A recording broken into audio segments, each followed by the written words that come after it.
The Equal Opportunities Commission received 7 complaints in relation to the discrimination of visually impaired people and guide dogs over the last 5 years. The EOC has now issued a new guide aimed at strengthening the education of the public with regard to facilitating and caring for such individuals. This with a view to creating a community more tolerant of the disabled. Timothy Lee tells us more. Guide dogs have long been the trusty partners of the visually impaired and have ensured their safety beyond their homes. But the furry companions are not always welcome in parts of the city. The Equal Opportunities Commission said it received 7 complaints over the past 5 years involving the visually impaired and their guide dogs, including the refusal of services and entry to certain premises. The EOC stressed while the visually impaired only make up 0.6% of the city's population, their needs should not be ignored.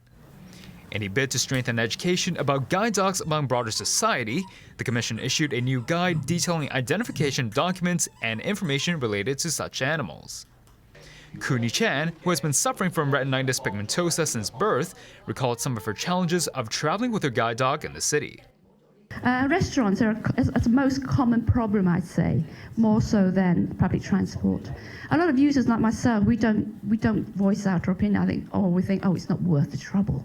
A lot of the waitresses or waiters there, they're part-timers, probably from mainland, and know very little of. They don't even differentiate. They don't even know what a guide dog is. And it's also to do with education. These things do happen, and there's very little we can do. With only around 50 trained guide dogs in service in the city as of this April, the EOC suggested other methods of supporting the disabled community. I think there's also other ways to promote their mobility. For example, now that we have a lot of inclusive technology, some universities I know they are already robotic guide dog. So whether that could be a trend that could be adopted for further use by visual impaired. In other countries, they have smart canes. For example, in indoor navigation. Kuni reminded residents that besides colorful jackets and vests, guide dogs could also be identified by this special harness. Residents should also avoid petting the dogs when they're at work. Timothy Lee, TVB News.